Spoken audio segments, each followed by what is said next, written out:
Good morning, ladies and gentlemen, and welcome to the 17th year of World Architecture Festival.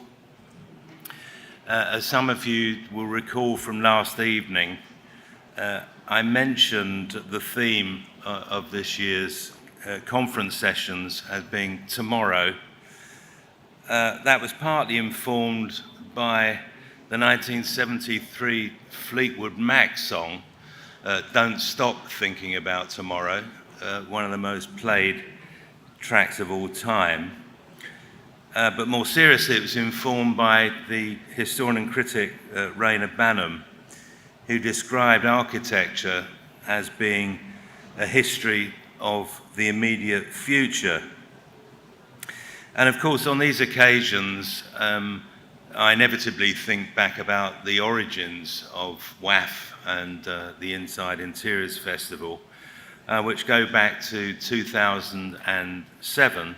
I was editing the Architectural Review, and we wanted to create an international event where architects and designers, rather than being bit part players hanging on the coattails of the real estate profession at events like Cityscape and MIPIM, would actually focus on what they did and what they contributed to the world of the built environment. And we started raising sponsorship and making plans in the heady days of 2007. By the time we launched the event in the autumn of 2008 in Barcelona, the global financial recession was in full sway. I think we launched 6 weeks after Lehman Brothers went bust. And in our second year, three of our key sponsors were cutting back, laying people off, redundancies all around the world, and couldn't continue with our event. And it was our good luck that our founder sponsor Grow were not in that unhappy position and were able to continue their support. And actually our own company expressed considerable faith in the future, in tomorrow, if you like, by deciding to carry on with the event rather than cutting their losses and killing us off after year one. In other words, the things that we were planning for in 2007 had nothing to do with other events which were to have a profound effect on our own professional and business lives. Similarly, in 2019, we had our biggest WAF so far in Amsterdam. Everything was looking glorious, everything was getting bigger and better, but what of course we didn't anticipate was COVID and 2 years in which we had to do everything online, as you did also. So in thinking about tomorrow, what we're really thinking about is not the predictable, in the sense that we know what the buildings are going to be like because they're already under construction, but the world of radical uncertainty across all fields. Now, how are architects and designers supposed to, as it were, anticipate the unexpected? And I think the answer to that is, well, why is it unexpected, and is it really unexpected? And I think the most thoughtful people in society generally, not just in architecture, will look at history.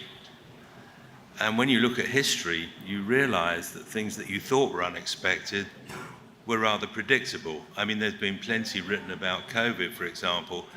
We all knew that at some point there would be pandemics, and that they might be on the same lines as Spanish influenza in 2019.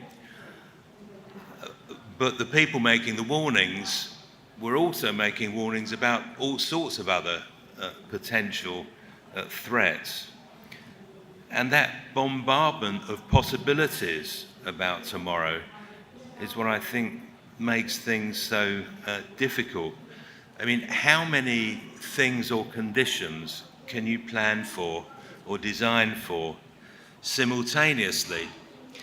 And I think one of the good things about this annual event and the WAF Awards and the WAFX sort of Exemplary Future Project Awards is that it's possible at least to see what the range of problems and possibilities are.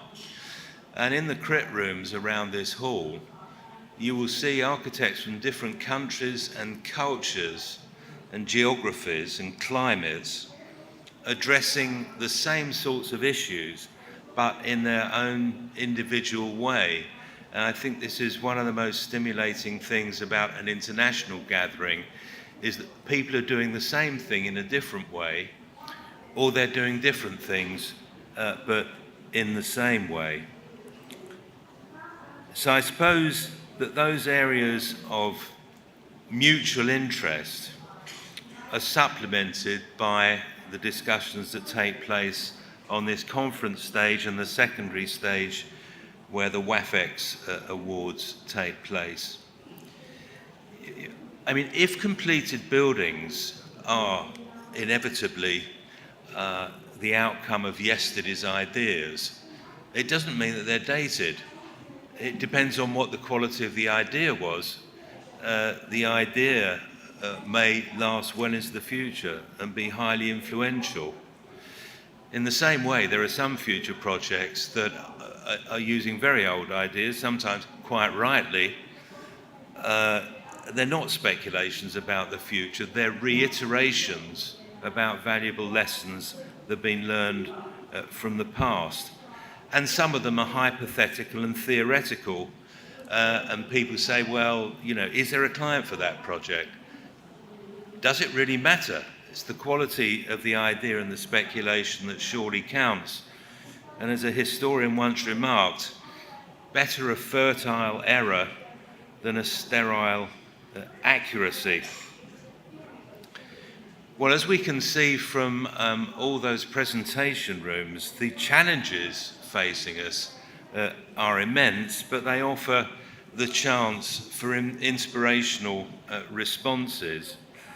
And that leads me to an introduction to the first speaker in this year's conference programme, Chong Koon Heen. We first met 2 decades ago when she was Chief Executive of the Urban Redevelopment Authority here. And I had the privilege of being on the President's Design Awards, an annual award that Singapore gives not just to architecture but across product design and digital design and many other areas. And when I came here for that judging, it became quite apparent that Singapore had a profound interest in the possibilities that design offered for better futures. And it was one of the reasons why, when we moved our event here to Asia from Barcelona, that it was Singapore that we gravitated towards. Now, Chong Koon Heen subsequently, if I can put it like this, being in charge of the URO, pretty big job in Singapore, probably only kind of outgunned by the Housing Development Board, which he subsequently became chief executive. So a huge experience of both design and housing.